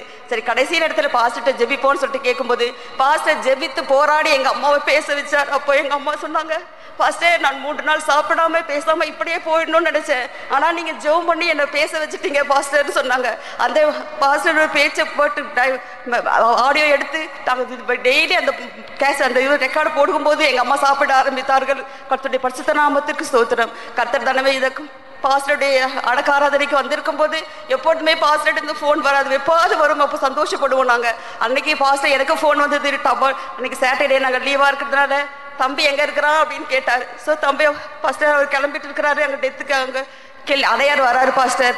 ஓ சரி சரி நானும் அங்கே தான் போகிறேன்னு சொன்னார். அப்போ பாஸ்டர் பார்த்துட்டு 5:30க்கு அவரை அனுப்பிச்சிட்டு பாஸ்டர் இவரு வீட்டுக்கு வந்தார். சரின்னு சொல்லிட்டு அப்போ எனக்கு மனசுக்குள்ள தோணுச்சு, ஐயோ பாஸ்டர் வந்து போகிறாரு பேசலாமேன்னு சொல்லிட்டு. அப்போ கரெக்டாக 8:30 8:15 இருக்கும் நான் ஃபோன் எடுத்தேன். பாஸ்டர் கொஞ்சம் நல்லா பேசிட்டே வந்தார். அடக்க ஆராதனை பற்றி சொன்னார், ஜெபத்தை பற்றி சொல்லிட்டு அப்புறம் இந்த பிள்ளைகளை பற்றி அப்போ தான் எங்களை கேட்டார். என் பையன் இப்போ எம்எஸ் படிச்சுட்டு இருக்கிறான், அவனை பற்றி கொஞ்சம் கேட்டார். அவனு நல்லா கர்த்தர் அவனுடைய வாஞ்சியா அறிஞ்சார், கர்த்தர் அவளுக்கு நல்லது செய்தாருட்டு. பாஸ்டர் இவ்வளோ நாள் கேட்காம இன்னைக்கு கேட்குறீங்கன்னு சொல்லிட்டு ரொம்ப நான் சந்தோஷப்பட்டேன். அப்படியே தங்கச்சி கூட பேசிட்டு இருந்தாரு. அவ்வளோ நேரம் பேசிட்டு நாங்கள் வச்சோம். திரும்ப அவ்வளோதான். அதுக்கப்புறம் என் ஹஸ்பண்ட் 9:28க்கு ஃபோன் பண்ணாரு, எடுக்கல. 10:30க்கு ஃபோன் பண்ணாரு, எடுக்கல. 12:15க்கு ஃபோன் பண்ணும்போது அது அவுட் ஆஃப் ஆர்டர்னு வந்துச்சு. அப்போ வந்து ஒரே கவலையாயிடுச்சு. எப்பவுமே போய் ரீச்டுன்னு மெசேஜ் கொடுப்பாரு, ஏன் ஃபோன் வரலன்னு கோயம்புத்தூர் இருக்கிற என் டாக்டர் ஷீபா கிட்ட சொன்னோம். ஷீபா நீ அப்பா பெரியப்பாக்கு ஃபோன் பண்ணி கேட்டு சொல்லு, ஏன்னா அவன் மெசேஜ் கொடுப்பாளேன்னு சொல்லிட்டு சொன்னோம். ஆனாலும் எந்த ரிப்ளையும் வராதனால எங்களுக்கு ஒன்றுமே புரியல. ஒரு 1 இருக்கும். எங்களுடைய மாமன் மகன் பாஸ்டர் சாம்சன் பாஸ்டர் திருச்சியில் இருக்கிறான். எங்கள் பாஸ்டர் அவர் ஃபோன் பண்ணி, அக்கா அண்ணாக்கு என்னவோ தெரியல கேட்டிங்களாக்கா, விஷயம் தெரியுமான்னு கேட்கும்போது தான் தெரியுது. ஆனாலும் நாங்கள் எங்கள் ஹஸ்பண்ட்டை வந்து எதுவுமே சொல்லலை. அவர்கிட்ட சொல்லாமல் நாங்கள் சைலண்ட்டாக இருக்கும்போது 6:30க்கு அவர்கிட்ட மொபைல் கொடுத்த உடனே மொபைலில் ஃப்ளாஷ் நியூஸில் பார்த்துட்டு அப்பொழுதுதான் அவருக்கு தெரிந்தது. ஆனாலும் கடைசி நேரத்தில் கர்த்தர் அவரோடு கூட இருக்கவும் அவரோடு பேசவும் கர்த்தர் எங்களை கிருபை செய்தார். அவருடைய பாதையை அது முட்டி போட்டு ஜெபம் பண்ணுறது, மூளை சாதிக்காதது முழங்கால் சாதிக்கும்னு சொல்வார். அதுபோல் அந்த முழங்காலில் நாங்கள் அந்த முழங்கால ஜெபித்து நாங்கள் ஒவ்வொரு காரியத்தையும் பெற்றுக்கொள்ள கர்த்தர் கிருபை செய்தார். அவருடைய எல்லா வாஞ்சையும் அவர் எப்படி எங்களை நடத்தினாரோ, எப்படி நாங்கள் இருக்க வேணும் நினைத்தாரோ அதுக்கு ஏற்றமாக நாங்கள் கீழ்ப்படிந்து கடைசி வரலையும் மரணம் முடிவடைந்தும் அவருடைய வார்த்தையை கேட்டு நாங்கள் ஒவ்வொருவரும் ஜீவிக்க நீங்கள் யாவரும் எங்களுக்காக ஜெபிக்கும்படி கேட்டுக்கொண்டு சாட்சியை முடிக்கிறேன். கர்த்தருடைய பரிசுத்த நாமத்திற்கு ஸ்தோத்திரம். அடுத்த சிஸ்டர் சதுலா, அதுக்கு அடுத்த சிஸ்டர் அருள் மலர்.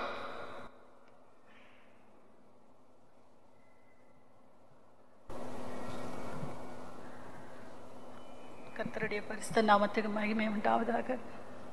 நாங்கள் நிற்பதும் நிர்மலமாகாமல் இருப்பதும் தேவனுடைய கிருபையை.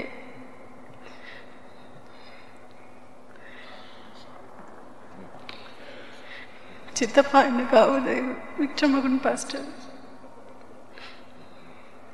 எங்கள் அப்பா பெரியவர், இவர் 2வது, இன்னொருத்தர் சண்முகன் சித்தப்பா.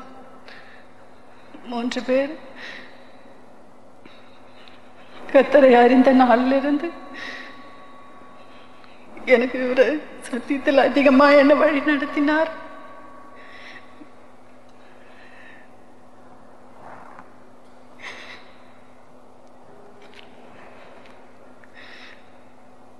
ஃபோன் பண்ணி கேட்கும்போது கூட எப்படி இருக்கம்மான்னு தான் கேட்பாரு. நல்லா இருக்கேன் பாஸ்டர், கர்த்தருடைய கிருபையில். பிள்ளைங்களை நீ எப்படி வளர்க்குறியோ, நீ எப்படி நடந்துக்கிறியோ அது மாதிரி தான் பிள்ளைங்கள இருப்பாங்கன்னு சொல்வாரு.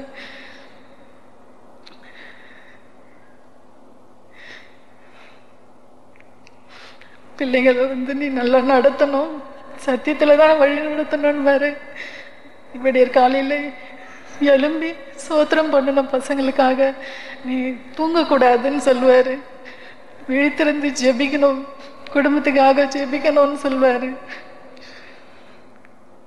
தூக்கத்துக்கு முக்கியத்துவம் கொடுக்காத, கர்த்தருக்கு மாத்திரம் முக்கியத்துவம் கொடுக்கணும்னு சொல்வார். இவ்வளோ கஷ்டத்தின் பாதையில் போகும்போது கூட, அவர்கிட்ட சொல்லி அழும்போது கூட தேவனுடைய வார்த்தையை சொல்லி தான் எங்களை ஆற்றி தேற்றுவார். என் 2 பிள்ளைகளும் 10th படிக்கிறதுல இருந்து கூட அவர்கிட்ட தான் சொல்லுவேன் எல்லா விஷயத்தையும். பிள்ளைங்க இப்படி பண்ணுறாங்க, இப்படி இருக்காங்கன்னு சொல்லி அவங்கக்கிட்ட நல்லா பேசுவார். அவங்கள அதிகமாக பிள்ளைங்க அவரை தான் அதிகமாக நேசிப்பாங்க ஆண்டவரை விட. ஏன்னா அவ்வளோ அதிகமாக சிரிப்பார். பிள்ளைங்களோட சின்ன சின்ன கதை சொல்லுவார். அந்த கதைப்படி ஆண்டவர் அந்த பிள்ளைகளோடு பேசி கொஞ்சம் கொஞ்சமாக ஆண்டவருக்குள்ள அதிகமாக பலப்படவும் பிள்ளைகளை வழி நடத்தவும் கர்த்தர் அவர் மூலமாக எங்களுக்கு கிருபை செய்தார். 12th முடிச்சதும் பெரியவளை எங்கே சேர்க்கறதுன்னு தெரியலன்னு சொல்லும்போது கர்த்தருடைய சித்தம் என்னவோ அது நடக்கும், நீங்கள் எதுவும் கவலைப்படாதீங்கன்னு சொன்னார். அப்படியா, நாங்கள் இவ எங்கேயும் ஹாஸ்டலில் தங்க முடியாது, வெளியில் தான் போகணுன்றா. ஆனாலும் கர்த்தர் அவளை வழி நடத்துவார், நீ சமாதானத்தோடு இருன்னு சொன்னாங்க. அப்படியா, நாங்கள் வேலூரில் ஊழியம் செஞ்சுருக்கும் போது அப்பொழுது இவளையும் கொண்டுன்னு போய் வேலூரில் காலேஜில் சேர்த்தோம். அப்படியா, அவரை தான் சார்ந்திருப்பார், கர்த்தரை சார்ந்திருக்க மாட்டார். எது வந்தாலும் அவருக்கு ஃபோன் பண்ணி எனக்கு இப்படி இருக்கு ஹாஸ்டலில் அப்படின்னு சொல்லுவாள். தைரியமாக இருக்கணும், கர்த்தரை தான் ஒன்று நடத்துவார். நீ கர்த்தர் ஜெபிக்கணும். தனியாக இருக்கும் போது ஜெபந்தான் உனக்கு ஆறுதல் தரும். ரொம்ப அழுதா எங்களை விட்டு பிரியிறாரு ஒரே ஆட எங்களால தாங்க முடியல.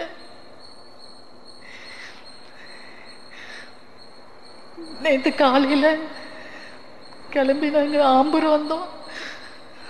உள்ள விட மாட்டேன்ட்டாங்க. நான் எப்படியாவது எங்க சித்தப்பாவை பார்த்தே தீரணும்னு சொல்லிட்டு உள்ள போயிட்டேன். நான் மாற்றில போய் பார்க்கும்போது என்னால தாங்கிக்கவே முடியல. சரி, ஃபுல்லா பிளட்டு. எங்க பசங்களும் கத்துறாங்க, கத்தி அழணும், என்னை விடுமான்றாங்க.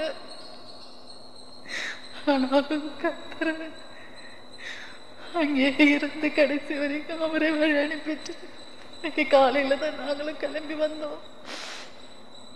கத்தர் கிருபையா அவர் சென்ற பாதையில் நாங்களும் நடக்கணும். எங்களுக்காக அவரும் ஜெபிக்கணும்.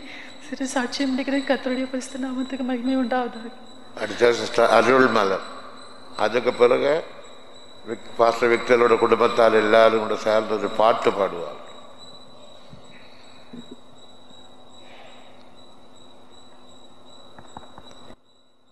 கர்த்தருடைய பரிசுத்த நாமத்துக்கு ஸ்தோத்திரம்.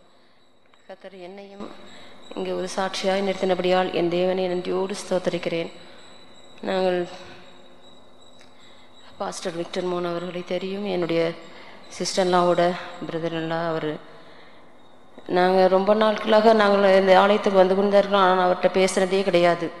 ரொம்ப வருடங்களும் பேசவே மாட்டார், ரிலேஷன்ஸ்லாம் பார்க்க மாட்டார் அப்படின்னு தான் சொல்லுவாங்க. யாரும் வரக்கூடாது, அவர்கிட்ட பேசக்கூடாது அப்படின்னே சொல்லுவாங்க. ஆனாலும் நாங்கள் கன்வென்ஷன் இருமுடியூர் போகும்போது ரொம்ப நாட்கள் வருஷங்கள் கழித்து அவரை போய் பார்த்தோம். நன்றாக இருக்கிறீர்களா அப்படின்னு தான் கேட்பார். உடனே நான் கர்த்தருடைய கிருபையில் இருக்கிறோம் சொன்னால் சரி, உடனே ஜபிக்கட்டுமா, என்ன காரியங்கள் அந்த கண்டதெல்லாம் பேசவே மாட்டார். எதுவுமே எதை குறித்தும் கேட்கவும் மாட்டார். ஜபிக்கிறேன், கர்த்தர் செய்வார், கர்த்தர் மேலே நம்பிக்கையாக இருங்கள். எங்களுடைய காலேஜில் எங்கள் பையன் படித்து கொண்டு இருக்கும்போதும் அவனோட அடையாறு சென்ட்ரல் பாஸ்டாக இருக்கும் பொழுது அங்கு சென்று ஜெபித்து விட்டு வருவான். அவனுடைய குறைகளை அவரிடம் சொல்லி ஜெபித்து விட்டு வருவான். அப்போ சொல்லுவார், அவனுடைய எல்லாவற்றையும் என்கிட்ட சொல்லுவான். என்னென்னா எதுலுமே சொல்ல மாட்டார். எல்லா காரியங்களும் கொடுத்து என்னோடு பேசுவான் அவன் அப்படின்னு தான் சொல்லுவார். பேசுகிறேன், அவனுக்காக நான் ஜெபித்து கொண்டு இருக்கிறேன், நல்ல பையன், தேவன் நடத்துவார், அவ்வளோதான் சொல்லுவார். அதுபோல் பாஸ்டர் தாவீது பாஸ்டர் எங்களுக்கு தெரியும். திருவண்ணாமலையில் ஊழியம் செய்யும் பொழுது நாங்கள் அங்கே செல்வோம், அங்கே பார்த்துருக்கிறோம். அவரும் ரொம்ப அன்பாக எங்களோட நல்லா இருக்கீங்களா, ஸ்தோத்திரம், நல்ல சிரித்த முகத்தோடு அமைதியிலான ஒரு சாந்த குணம் உள்ள ஒரு முகத்தை நாங்கள் பார்க்க முடியும். அவர்களுடைய பிரசங்கங்கள் எல்லாம் நாங்கள் கேட்டு எவ்வளோ நாங்கள் எங்களுடைய பகுதிகளிலே தெரிந்திருக்கிறோம். இப்பொழுதும் நாங்கள் வரும்பொழுது கூட அவருடைய பாஸ்டரோட பிரசங்கத்தை கேட்டுக்கொண்டே வந்திருக்கும் பொழுது எப்படி உங்களை கனம் பண்ணுவார்னு சொன்னால் தாழ்மையாக இருக்க வேண்டும். தாழ்மையை தான் தேவன் விரும்புவார். அந்த முழு இதுவரையுமே அந்த தாழ்மை அப்பொழுது நான் யோசித்தேன், ஏசப்பா நாங்கள் அந்த ஒரு தாழ்மையை கூட அணிந்து கொள்ளவில்லையே. எப்போது வந்தாலும் நாங்கள் எங்களுக்கு கோபம் வந்தாலும் நாங்கள் உடனே பேசி விடுகிறோம். ஒரு மனத்தாழ்மை இல்லையே, இன்னும் நாங்கள் திருந்தணுமே ஏசப்பா. இவ்வளோ வயதாகியும் எவ்வளோ பிரசங்கம் கேட்டும் நாங்கள் திருந்தாதவர்களாக இருக்கிறோமே. எங்களுக்குள்ள அந்த ஒரு குணத்தை தாரும். எல்லாவற்றையும் விட்டு இனி பாடல்களையும் அந்த பிரசங்கத்தையும் கேட்டு தான் நாம் ஜீவிக்க வேண்டும் என்று என் இருதயத்தில் தேவன் என்னோடு பேசிக்கொண்டே இருந்தார். கர்த்தருடைய நாமத்துக்கு ஸ்தோத்திரம். அது மாத்திரமல்ல, அவருடைய மகள் ஒரு சாட்சி அனுப்புகிறாள், அதையும் நான் படிக்கிறேன்.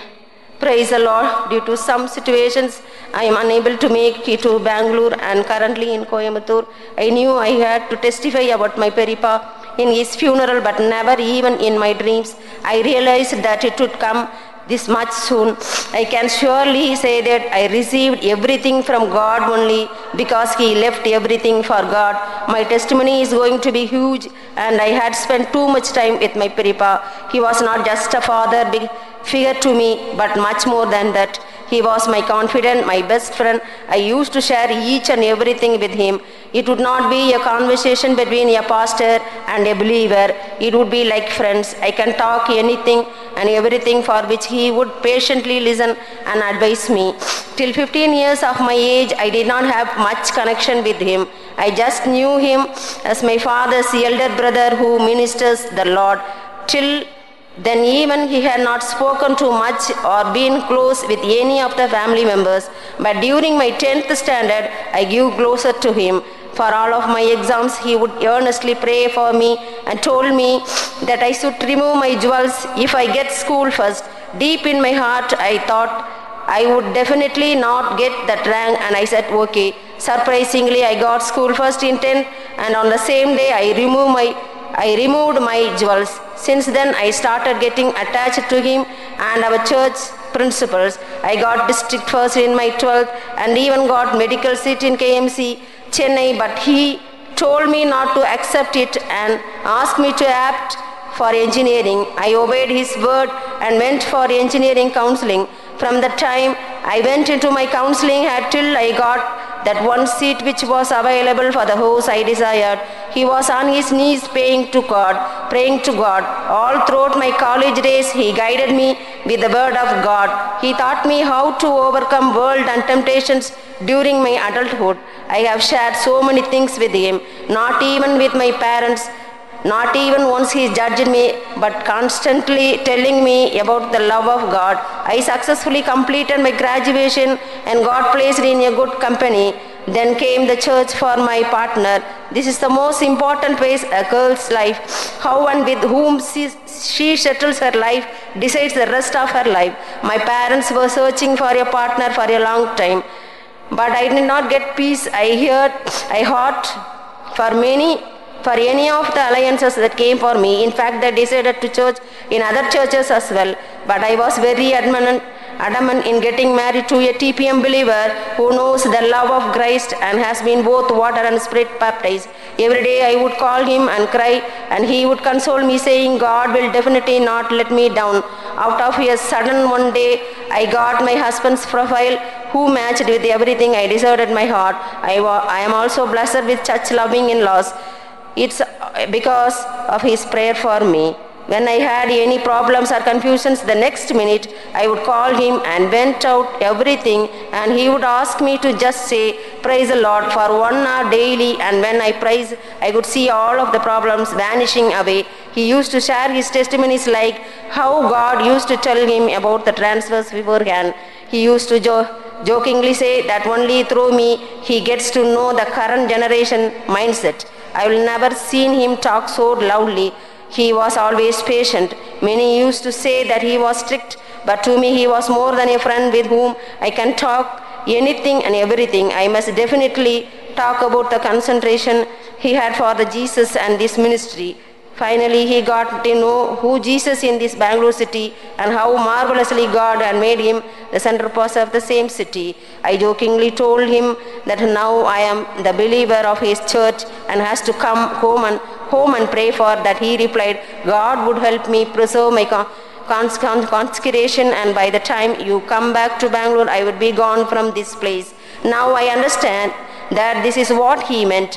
Even to the very end, he preserved his consecration, for which I praise the Lord. Last few days he suffered both physically and mentally in the Lord, and only Lord was comforting him. He shared so many things to me. Last month when I spoke to him, he told me, I have an assurance that if I died today, I would go to Jesus. I worry and pray for the people here. He loved each and every one of the believer here. I apologize in his behalf if he was hurt anyone, but I am certain that he would not have done it purposefully. He was a man who did only what God asked him to do. He was obedient to the pastors above him, and he used to do everything only as per their advice. He cannot come back, but I hope to see him one day along with my Jesus. Till then, I should follow his preachings and footsteps, and he caught up in the coming of the Lord. I request all of you to pray for me and my family so that God heals our pain. Praise the Lord.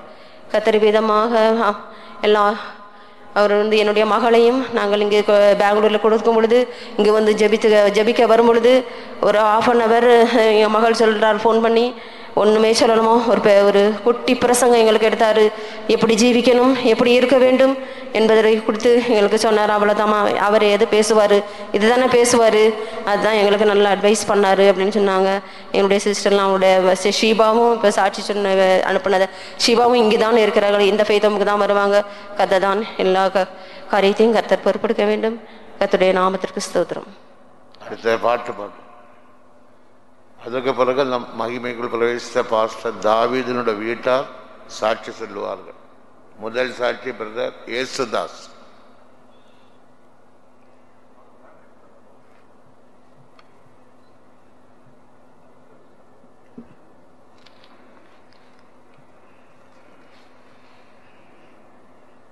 Praise the Lord.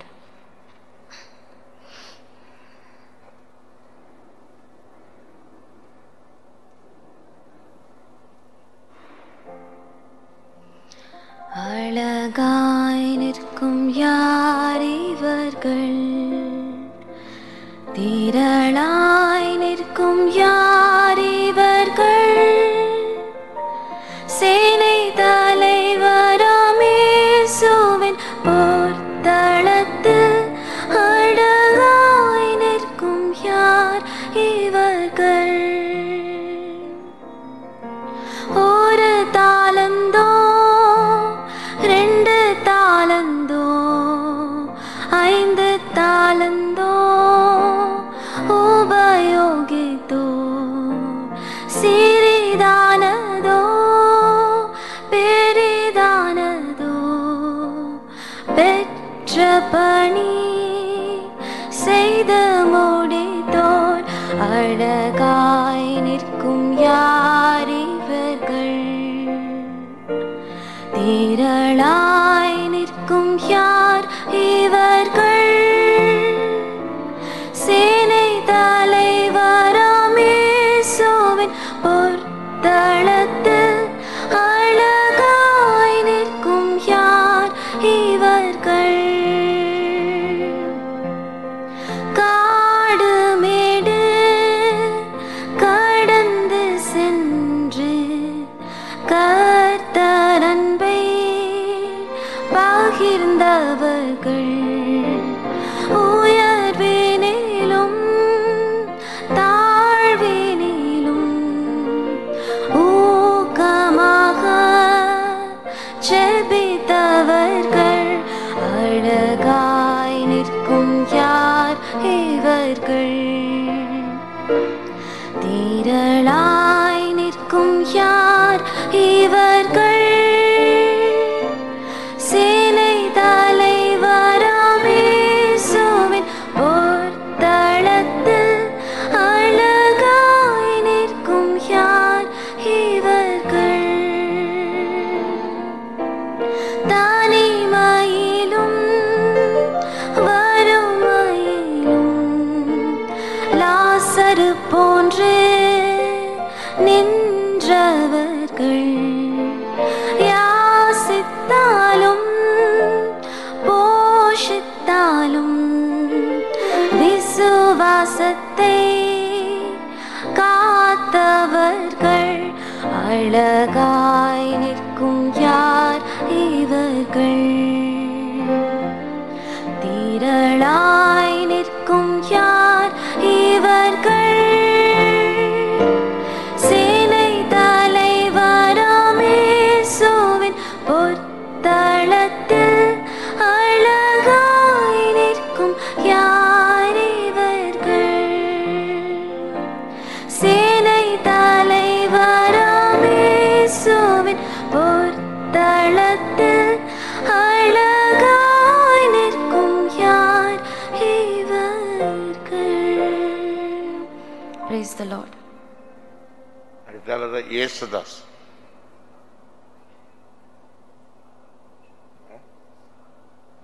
தாவீதின் குடும்பத்தை சார்ந்தவர்.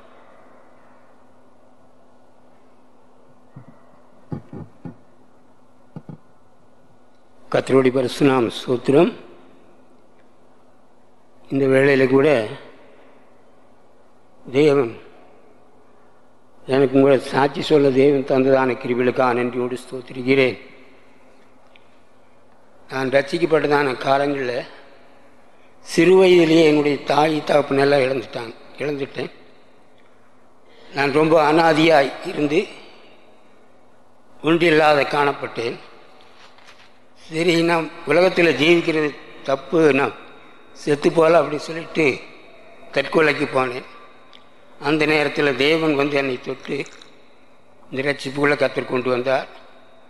கொண்டு வந்த பிற்பாடு அந்த தற்கொலையினுடைய எண்ணம் மாறிவிட்டது. அதன் பிற்பாடு இந்த பரிசுத்தவான்கள் ஐக்கியத்தில் வந்து சேர்ந்த பிற்பாடு நான் நினச்சது ஒரு காரியம், ஒரு ரட்சிக்கப்பட்டுதான் ஒரு பொண்ணு தான் எனக்கு வேணும் அப்படின்னு சொல்லி மனதில் நினச்சேன். அதுக்காக போராடி கூட நான் ஜெபிக்க கிடையாது.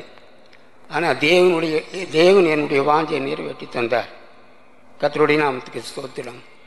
அப்படிப்பட்டதான சூழ்நிலையில் இருக்கும்போது தான் தாவீதின் குடும்பத்தில் கூட எனக்கு ஒரு இடம் கிடைச்சது என்று சொன்னது போல் எங்கள் மாமனார் குடும்பத்தில் 6 பேர், பசங்க 6 பேர், பொண்ணுங்க 6 பேர். 6 பேரத்தில் ஒரு தலைப்பையன் வந்து ரட்சிக்கப்படாமலே இறந்துட்டார். 2வது பையன் ரட்சிக்கப்பட்டு கர்த்தருக்குள்ளே மறிச்சார். அடுத்தது 3 பொண்ணுங்க இருக்கிறாங்க. கடைசி தாவீது இருக்கிறாரு. இந்த 3 பேரில் சின்ன பொண்ணு தாவீதோட கடைசி பொண்ணு அது ஊழியத்துக்கு வந்தது. அது ஊழியத்துக்கு வந்த பிற்பாடு தாவீதும் ஊழியத்துக்கு வந்தார். இது சிறு வயதிலேயே எனக்கு ஒரு எண்ணம், இப்படி ஊழியத்துக்கு போயாச்சு, ஏன் நமக்கும் கூட ஒன்று இருந்த நாமும் கூட ஒரு பொண்ணு கூட கிடைச்சா நம்ம கூட ஊழியத்துக்கு அனுப்பலாம் அப்படின்னு சொல்லிட்டு தாவீதோட அக்காவை தான் நான் கல்யாணம் முடிச்சது. எனக்கு 2 பொண்ணு. அந்த 2 பொண்ணில் ஒரு பொண்ணு ஊழியத்துக்கு என்று ஆண்டவர் கொடுத்துட்டேன், கர்த்தர் எடுத்துட்டார் ஊழியத்தில். தாவீதோட சின்ன கடைசி பொண்ணு வந்து 30 ஆகி இறந்துட்டாங்க தூத்துக்குடியில். இவர் தாவீது ரொம்ப ஒரு ஆவிக்குரிதான ஜீவியத்தில் ரொம்ப ஒரு நல்ல நிலவத்தில் இருந்தார். சண்டே கிளாஸ் படிக்கிறதுலேயும் மற்ற காரியங்கள்லேயும் எல்லாவற்றிலும் உண்மையாக இருப்பார். எனக்கு பிடித்ததான ஒரு காரியம் என்ன அப்படின்னு சொன்னால், என்ன சொன்னாலும் கீழ்ப்படிவார். அது ஒன்று தான், யார் சொன்னாலும் சரி அது தட்டவே மாட்டார். அப்படிப்பட்டதான ஒரு நல்ல, நான் சின்ன பையனாக இருக்கும்போதே தம்பின்னு தான் கூப்பிடுவேன். அப்படிப்பட்டதான ஒரு சூழ்நிலையில் இருக்கிறதான ஒரு நல்ல சுபாவத்தை நான் அவர்கிட்ட பார்த்தேன். அதனால் இப்படிப்பட்டதான இந்த செய்தி நான் கேட்கும்போது, கர்த்தர் இந்த இடத்துல கைவிட்டாரோ, கர்த்தர் ஏன் இப்படி செய்தார் அப்படிங்கிறதான ஒரு கேள்வி எனக்குள்ளே எழும்புச்சு. எழும்பும்போது என்னென்ன விளங்காத அளவுக்கு எனக்குள்ள ரொம்ப ஒரு கஷ்டமான சூழ்நிலை இருந்தது. அப்போது சரி, இது தேவனுக்கு ஏதோ ஒரு நோக்கம் இருக்குது, அதனால தான் இப்படி நடந்திருக்குது, தேவனுக்கு தெரியாது நம்மளுக்கு தெரியாது அப்படின்னு சொல்லிட்டு நான் சோத்திரம் பண்ணி விட்டுட்டு, நேற்றுக்கு அந்த செய்தி கேட்ட உடனே அங்கேருந்து நாங்கள் கிளம்பி வந்தோம். கர்த்தருடைய நாமத்துக்கு ஸ்தோத்திரம். இவருடைய சின்ன வயசுல ஃபாஸ்ட்டு விக்டன் மார்கன் ஃபாஸ்ட்டு கூட பொள்ளாச்சியில் இருந்தார். பொள்ளாச்சியில் இருக்கும்போது நாங்கள் அங்கே பொள்ளாச்சிக்கு விசுவாசிகளாக போனோம். அங்கே போனோம் ஃபஸ்ட்டில் ஆரம்பத்தில். அப்போ ரொம்ப கண்டிஷனாக இருந்து எங்களை ஆவிக்குரிதான ஜீவியத்தில் ரொம்ப வளர்ச்சி எடுத்தார் இவர். ஃபஸ்ட்டு என்னுடைய பிள்ளைங்க சண்டே கிளாஸ் படிக்கும்போது எங்கள் பெரிய பொண்ணை பிடிச்சி காதை பிடிச்சி நிமிண்டி, நீ ஒழுங்காக நல்லா சண்டே கிளாஸ் படிக்கணும் அப்படி சொல்லு, 100க்கு 100 மார்க் வாங்க, உதவி செய்தார். அப்படியெல்லாம் ஒரு ஆவிக்குரிதான தகப்பன்மார்களுக்கு இவங்களை ஒன்றா ஒரு பொள்ளாச்சியில் இருக்கும்போது தான் தாவீது ராஜா ஊழியத்துக்கு வந்தார். ஊழியத்துக்கு வரும்போது அவங்க ஒன்றா இருந்தது போல் இன்றைக்கும் கூட அவங்க ஒன்றா மரணத்தில் கூட இணை புரியாத அளவுக்கு கர்த்தருக்குள்ளே போய் சேர்ந்துட்டாங்க. உண்மையிலேயே அதை நினைக்கும்போது பரிசுத்தவான்களுடைய மரணம் கர்த்தருடைய பார்வையில் அருமையாக இருக்கிறது. ஒருவேளை நமக்கு அது துக்கமாக வேதனையாக இருக்கலாம், ஆனால் தேவனுடைய பார்வையில் அது ஒரு விலையேறப்பட்டதான காரியம். அப்படினால உண்மையிலேயே எனக்கு 2 பொண்ணு, ஒரு பொண்ணு கர்த்தருடைய கிருபையில் ஊழியத்தில் இருக்குது, 3 ஆள் இருக்கிறாங்க. கர்த்தர் அவங்களுக்காக நீங்கள் ஜெபித்துக் கொள்ளுங்கள். நாங்களும் இந்த பரிசுத்தவான்கள் ஐக்கியத்தில் நிலையாய் நின்று கர்த்தருக்கு பிரியமானவர்களாக ஜீவித்து அவருடைய வருகை நாளில் காணப்பட நீங்கள் யாவரும் ஜெபிக்கும்படி கேட்டுக்கொண்டே சிறிய சாட்சியம் முடிச்சுக்கொள்ள கர்த்தருக்கு ஸ்தோத்திரம். அடுத்த சிஸ்டர் மரியம்மாள், அதுக்கு அடுத்த சிஸ்டர் மேரி.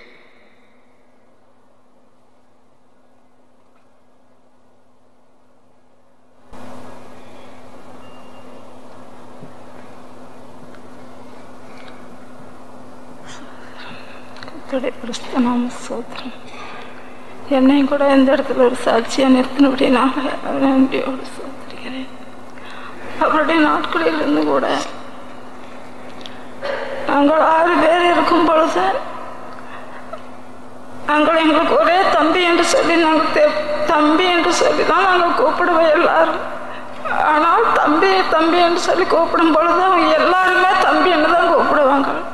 ஆனால் நாங்கள் தம்பிங்கும் பொழுது அங்கே எங்களோட சர்ச்சில் இருக்கிற பாஸ்டர்மார்களும் கூட இல்லை நான் ஒரு பேர் சொல்கிறேன், நான் கோயில் பிள்ளைன்னு சொல்லி கூப்பிடுறேன் அப்படின்னு சொல்லுவாங்க. அவர் கோயில் பிள்ளைன்னு சொல்லும் பொழுது நாங்கள் எங்கள் அம்மா கூட பேசுவாங்க, என்ன கோயில் பிள்ளைன்னு கூப்பிடுறீங்க, ஐயோ அவங்க சர்ச்சுக்கு போயிடுவாங்க, வேண்டாம் அப்படி சொல்லாதீங்க அப்படிம்பாங்க. அப்புறம் ஒரு நாள் எங்கள் அம்மா சொப்பனம் கண்டுட்டும் கூட அவள் உழைத்துக்கு போக நான் சொப்பனம் கண்டேன், நீங்கள் யாருமே தம்பிக்கிட்ட சொல்லிடாதீங்க அப்படின்னு சொல்லி சொன்னாங்க. அப்பொழுதும் கூட நான் நினச்சேன், சரி நானும் சொல்லலை, அதே மாதிரியே நான் மறைச்சி வச்சுருந்தேன். அப்புறம் ஒரு பொழுது வாலிபர் கூட்டத்துக்கு வரும் பொழுது அவங்க வந்து உழைத்துக்கு போகணும்னு சொல்லி எல்லாம் இது பண்ணி வரும் பொழுது அந்த சர்ச்சுக்கு வந்துட்டு இரும்புலியூரில் வரும் பொழுது அவங்க ட்ரெஸ் எல்லாம் மாறி எல்லாம் காணாமல் போய்விட்டது. ட்ரெஸ் மாற்றுறதுக்கும் கூட ஒரு துணி கூட இல்லைங்க. அப்பொழுது நினச்சேன், என்ன பண்ணுறது, இந்த துணி மாற்றுறதுக்கும் கூட துணி இல்லையே, எல்லாம் தூக்கிட்டு போயிட்டாங்க பெட்டியோட, என்ன செய்கிறது அப்படின்னு.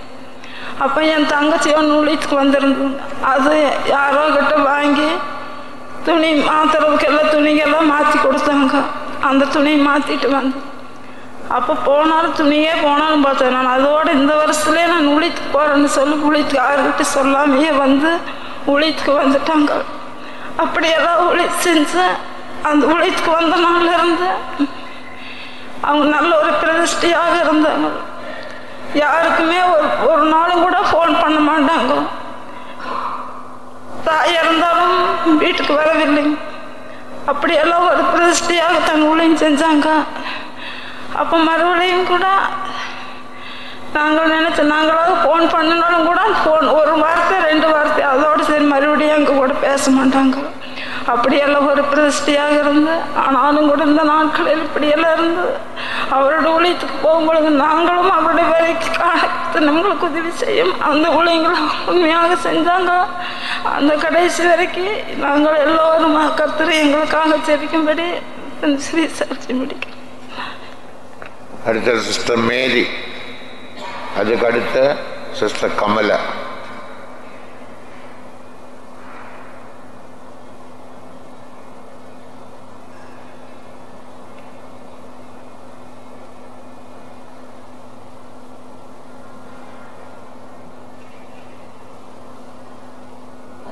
சோத்திரம் நாட்களில் கூட தாவீது வெள்ளிக்கிழமை அன்னைக்கும் கூட ஃபோனே பண்ண முடியறதில்ல, பேச முடியறதில்லை. நான் எப்போ பேசணுதுன்னு தாவீதுகிட்ட பேசும்போது 2 வாரத்துக்கு பேசுனேன். ஏன் நேற்றுக்கு ஃபோன் பண்ணுறீங்கன்னு கேட்டேன். நான் சும்மா தான் பேசுகிறேன், கேட்கலான்னு என்ன வித்தியாசம்னு கேட்டது ஒன்றும் இல்லை, நீங்களாம் நல்லா இருக்கிறீங்களான்னு கேட்டேன். நாங்களாம் நல்லா இருக்கிறேன், நீங்களாம் நல்லா இருக்கிறீங்களா அப்படின்னு கேட்டுட்டு நான் அதோடு வச்சுட்டாரு. வெள்ளிக்கிழமை அன்னைக்கு மறுக்கா பேசல. நான் பார்த்து 5 வருஷம் ஆகி போச்சுங்க. பார்க்க முடியல. என் தம்பிக்கிட்ட நான் எத்தனையோ கூட ஊழியத்தில் இருக்கும்போதும் கூட, தம்பி நீ ஒரு நாளைக்கு வீட்டுக்கு வர மாட்டியா அப்படின்னு கூட கேட்டாலும் நான் வரமாட்டேன், என் ஊழியம் தான் கண்ணிமான ஊழியம், நான் ஊழியத்திலிருந்து நான் வரமாட்டேன்னு கூட சொல்லுவாங்க. அம்மா செத்து அப்பா செத்து நீ வரலையெல்லாம் எல்லாரும் இப்படியெல்லாம் ஜனங்கள் பேசுறாங்க அப்படின்னு கூட கேட்டாலும் எனக்கு ஆத்துமாக்கள் தான் எனக்கு முக்கியம், எனக்கு அம்மா அப்பா முக்கியம் இல்லைன்னு கூட சொல்லுவார்கள். ஊழியத்துக்கு போகும்போது எல்லாம் கூட ஜனங்கள் தடை பண்ணினாங்க. ஒரு பிள்ளை ஊழியத்துக்கு அனுப்புனா 10 15 ஊழியத்துக்கு அனுப்பாட்டி என்ன அப்படின்னு கூட பரிஜாதி மக்கள்களை அப்படி எல்லாரும் பேசினாங்களே. தம்பி எதுக்குமே கீழ்படியாது ஆண்டவருக்கு ஊழியத்துக்கு ஒப்பு கொடுத்து ஊழியத்துக்கு வந்துட்டாங்க. நானும் கூட இப்படியெல்லாம் இருக்கிறேனே அப்படின்னு கூட எனக்கு ஒவ்வொரு நேரத்துலையும் கூட என் தம்பி பற்றி நான் அன்னாடி ஜெபம் பண்ணுவேன். நைட்டுக்கும் பகலுக்கும் எல்லாத்திற்காக ஜெபம் பண்ணுவேன். ஆண்டவர் எங்களுக்கு இப்படி எல்லாரும் சோதனை கொடுத்துட்டாரு என் குடும்பத்துக்காக. ஆண்டவரே நான் தம்பி நானும் ஹாஸ்பிட்டலில் இருக்குதுன்னு எனக்கு தெரியல, பெய்தோமில் தான் இருக்கிறாங்கன்னு நான் இருந்தேன். எனக்கு யாருமே சொல்லலை. நான் டிவி பார்க்கும்போது தான் எனக்கு தெரிஞ்சது என் தம்பி மறித்து போயிட்டான் என்று. நம்ம இத்தனை நாள் இருந்து நம்ம கண்ணில் பார்க்கறதுக்கு இல்லையே என்று எனக்கு அங்கெல்லாம் இருந்தது. நூலின் பாதையில கூட தம்பி இருக்கிற சிறு சாட்சியை பிடிக்கும். அடுத்த சிஸ்டர் கமல, அதுக்கு பிறகு ஒரு மலையாளம் பாட்டு.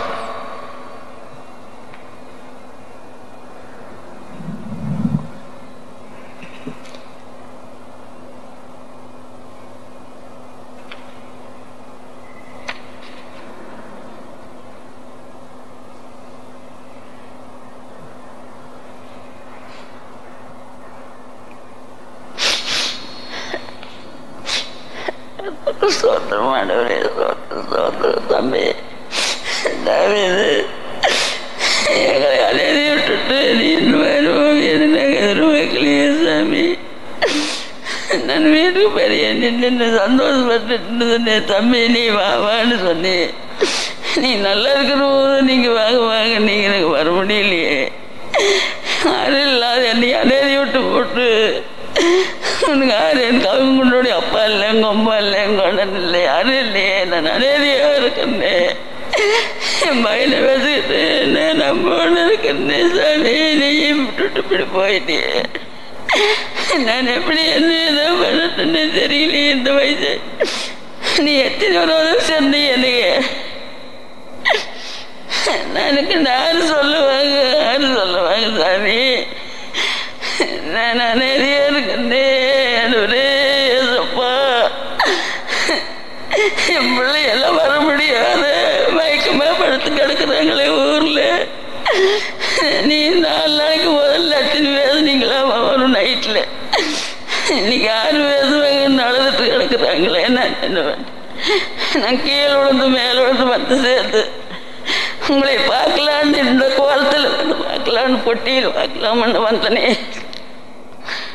ஆண்டவரே ஏசப்பா, எப்படியாவது எங்களை சந்தோஷ சமாதானமாக கொண்டு போய் எங்கள் ஆலயம் ஆண்டவரே திருப்பூர் கொண்டு போய் சேர்த்தும்படி எங்களை ஆச்சரியத்தை கொடுக்கணும். ஆண்டவரே இயேசுவே, இயேசு நாமத்தில் வேண்டிக் கொள்கிறோம். ஆமீன். சோத்திரம் ஐயா, சோத்திரம். கொடுக்கப்பட்டதான பாட்டுகளில் 2வது மலையாளம் பாட்டு.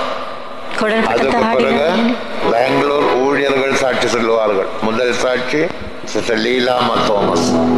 ಕೊಡಲ್ಪಟ್ಟಂತ ಹಾಡಿನ ಹಾಳೆಯಲ್ಲಿ ಮಲಯಾಳಂ ಹಾಡು, ಆನಂತರ ಬಾಕಿ ಬೆಂಗಳೂರಿನ ಕೇಂದ್ರದಲ್ಲಿ ಸೇವಕರು ಹಾಡುತ್ತಾರೆ. ಒಂದಾಗಿ ಸಿಸ್ಟರ್ ಲೀಲಾಮ್ಮ ಥಾಮಸ್ ಅವರುಗಳು. The second hymn in the hymn sheet, Malayalam hymn. After that, servants of God from Bangalore Center will testify. First, Sister Lilama Thomas.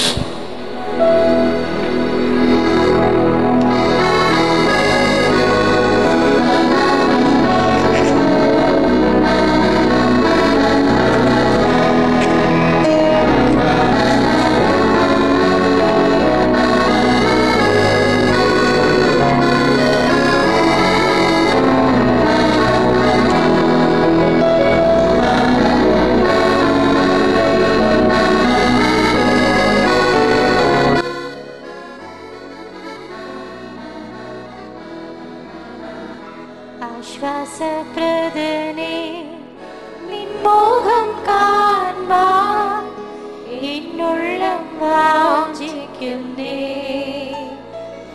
എന്നാശ ഇന്നു തീരുമോ? ആശ്വാസപ്രദനേ നിൻ മോഹം കാൺമാൻ എന്നുള്ളം വാഞ്ചിക്കുന്നേ. എന്നാശ ഇന്നു തീരുമോ? വേല തികച്ച വിശുദ്ധരെല്ലാം മറഞ്ഞിരുന്നേ നിന്നിൽ. വേല തികച്ച വിശുദ്ധരെല്ലാം മറഞ്ഞിരുന്നേ നിന്നിൽ. എൻ പ്രിയ യേശുവേ, നീ എൻ്റെ ജീവൻ, എനിക്കു മരണം ലാഭമേ. എൻ പ്രിയ യേശുവേ, നീ എൻ്റെ ജീവൻ, എനിക്കു മരണം ലാഭമേ. ആശ്വാസപ്രദനേ നിൻ മോഹം കാൺമാൻ എന്നുള്ളം വാഞ്ചിക്കുന്നേ. എന്നാശ ഇന്നു തീരുമോ? ആശ്വാസപ്രദനേ നിൻ മോഹം കാൺമാൻ എന്നുള്ളം വാഞ്ചിക്കുന്നേ. എന്നാശ ഇന്നു തീരുമോ? അന്ത്യം വരെയും മാതൃകയായി ആദ്യ സ്നേഹത്തിൽ വളർന്നു. അന്ത്യം വരെയും മാതൃകയായി ആദ്യ സ്നേഹത്തിൽ വളർന്നു. അന്ത്യകാലത്തിൽ അവകാശം പ്രാപിപ്പാൻ അക്ഷയരൂപരായി ഉയിർക്കുമേ. അന്ത്യകാലത്തിൽ അവകാശം പ്രാപിപ്പാൻ അക്ഷയരൂപരായി ഉയിർക്കുമേ. ആശ്വാസപ്രദനേ നിൻ മോഹം കാൺമാൻ എന്നുള്ളം വാഞ്ചിക്കുന്നേ. എന്നാശ ഇന്നു തീരുമോ? ആശ്വാസപ്രദനേ നിൻ മോഹം കാൺമാൻ എന്നുള്ളം വാഞ്ചിക്കുന്നേ. എന്നാശ ഇന്നു തീരുമോ? നീലത്തിൽ വീണ ഗോതമ്പ് മണി പോൽ നാഥൻ സേവയിൽ മരിച്ചു. നീലത്തിൽ വീണ ഗോതമ്പ് മണി പോൽ നാഥൻ സേവയിൽ മരിച്ചു. സിംഹാസനസ്ഥനായി നിന്നോട് സിയോനിൽ സദാകാലം അവർ വാഴുമേ. സിംഹാസനസ്ഥനായി നിന്നോട് സിയോനിൽ സദാകാലം അവർ വാഴുമേ. ആശ്വാസപ്രദനേ നിൻ മുഖം കാണാൻ എന്നുള്ളം വാഞ്ചിക്കുന്നേ. എന്നാശ എന്നു തീരുമോ ആശ്വാസപ്രദനേ നിൻ മുഖം കാണാൻ എന്നുള്ളം വാഞ്ചിക്കുന്നേ. എന്നാശ എന്നു തീരുമോ ക്രിസ്തുവിലേത് മനുഷ്യനെയോ പൂർണ്ണരായി നിർത്തിയിടുവോ. ക്രിസ്തുവിലേത് മനുഷ്യനെയോ പൂർണ്ണരായി നിർത്തിയിടുവോ. പ്രാപിക്കും തേജസ്സിൽ വാടാത്ത കിരീടം പ്രിയകരങ്ങളിൽ നിന്നവർ. പ്രാപിക്കും തേജസ്സിൽ വാടാത്ത കിരീടം പ്രിയകരങ്ങളിൽ നിന്നവർ. ആശ്വാസപ്രദനേ നിൻ മുഖം കാണാൻ എന്നുള്ളം വാഞ്ചിക്കുന്നേ. എന്നാശ എന്നു തീരുമോ ആശ്വാസപ്രദനേ നിൻ മുഖം കാണാൻ എന്നുള്ളം വാഞ്ചിക്കുന്നേ. എന്നാശ എന്നു തീരുമോ ഓട്ടം തികച്ചോ തിരശീലയ്ക്കുള്ളിൽ നിന്നും സംസാരിക്കുന്നേ. ഓട്ടം തികച്ചോ തിരശീലയ്ക്കുള്ളിൽ നിന്നും സംസാരിക്കുന്നേ. ഈ പ്രത്യാശയിൽ സന്തോഷം ഓതുരാൻ പിന്തുടർന്നിടുന്നേ ധൈര്യമായി. ഈ പ്രത്യാശയിൽ സന്തോഷം ഓതുരാൻ പിന്തുടർന്നിടുന്നേ ധൈര്യമായി. ആശ്വാസപ്രദനേ നിൻ മുഖം കാണാൻ എന്നുള്ളം വാഞ്ചിക്കുന്നേ. എന്നാശ എന്നു തീരുമോ ആശ്വാസപ്രദനേ